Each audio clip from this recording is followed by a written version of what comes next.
28 വയസ്സ് പ്രായമുള്ള ഭിന്നശേഷിക്കാരനായ ഒരു യുവാവിനെ സ്ഥിരമായിട്ട് കുളിപ്പിച്ചിരുന്ന പൊന്നുപോലെ സ്നേഹിച്ചിരുന്ന ഒരു അച്ഛൻ പെട്ടെന്ന് ഒരു ദിവസം വന്നിട്ട് പെട്രോൾ ഒഴിച്ച് കത്തിച്ച് കൊന്നുകളഞ്ഞു. ഭിന്നശേഷിക്കാരിയായ മകളെ ഭയങ്കരമായിട്ട് സ്നേഹിച്ചിരുന്ന മറ്റൊരച്ഛൻ പെട്ടെന്ന് ഒരു ദിവസം വന്ന് കഴുത്ത് ഞെരിച്ചു കൊന്നുകളഞ്ഞു. ഭിന്നശേഷിക്കാരിയായ തന്റെ മകളെ വല്ലാതെ അങ്ങ് സ്നേഹിച്ചിരുന്ന ബാങ്ക് ഉദ്യോഗസ്ഥയായ അമ്മ പെട്ടെന്ന് ഒരു ദിവസം വന്ന് വിഷം കൊടുത്ത് കൊന്നുകളഞ്ഞു. കഴിഞ്ഞ ഒരു വർഷത്തിനിടയിൽ ഇതുപോലുള്ള 6 സംഭവങ്ങളാണ് കേരളത്തിൽ റിപ്പോർട്ട് ചെയ്യപ്പെട്ടിരിക്കുന്നത്.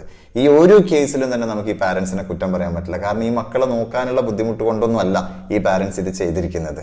കാരണം അങ്ങനെയാണെങ്കിൽ അവർക്കത് പണ്ടേ ചെയ്യാൻ പറ്റുമായിരുന്നു. കഴിഞ്ഞ ഒരുപാട് നാളുകളായിട്ട് പൊന്നുപോലെ നോക്കിയിരുന്ന തങ്ങളുടെ മക്കളെ തങ്ങളുടെ കാലശേഷം ആര് നോക്കും, അവർ ഒറ്റപ്പെട്ടു പോകും, അവരെന്തായി തീരും എന്ന് ടെൻഷൻ അടിച്ച ആ ഒരു ഉത്കണ്ഠയുടെ പുറത്തായിരിക്കും ഈ പാരന്റ്സ് എല്ലാം തന്നെ ഇത് ചെയ്തു പോയിട്ടുണ്ടാവുക.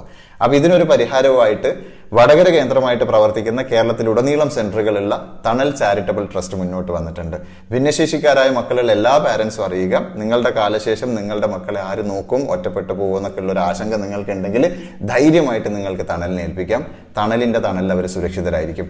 ഇനി നിങ്ങൾ ജീവിച്ചിരിക്കുന്ന കാലത്ത് തന്നെ സാമ്പത്തികമായിട്ടോ മറ്റെന്തെങ്കിലും പ്രാക്ടിക്കൽ ബുദ്ധിമുട്ടുകൾ കൊണ്ടോ നിങ്ങൾക്ക് അവരെ നോക്കാൻ പറ്റാത്തൊരു സ്ഥിതി ഉണ്ടെങ്കിൽ അപ്പോഴും നിങ്ങൾക്ക് തണലിനെ കോൺടാക്ട് ചെയ്യാം. നിങ്ങളുടെ ഐഡന്റിറ്റിയോ കുട്ടികളുടെ ഐഡന്റിറ്റിയോ ഒരിക്കലും തന്നെ പുറത്തു പോകില്ല. അതുകൊണ്ട് ധൈര്യമായിട്ട് നിങ്ങൾക്ക് തണലിനെ കോൺടാക്ട് ചെയ്യാം. കോൺടാക്ട് ചെയ്യാനുള്ള നമ്പറും ഡീറ്റെയിൽസ് ഒക്കെ ഞാൻ വീഡിയോയിൽ അറ്റാച്ച് ചെയ്യുന്നുണ്ട്.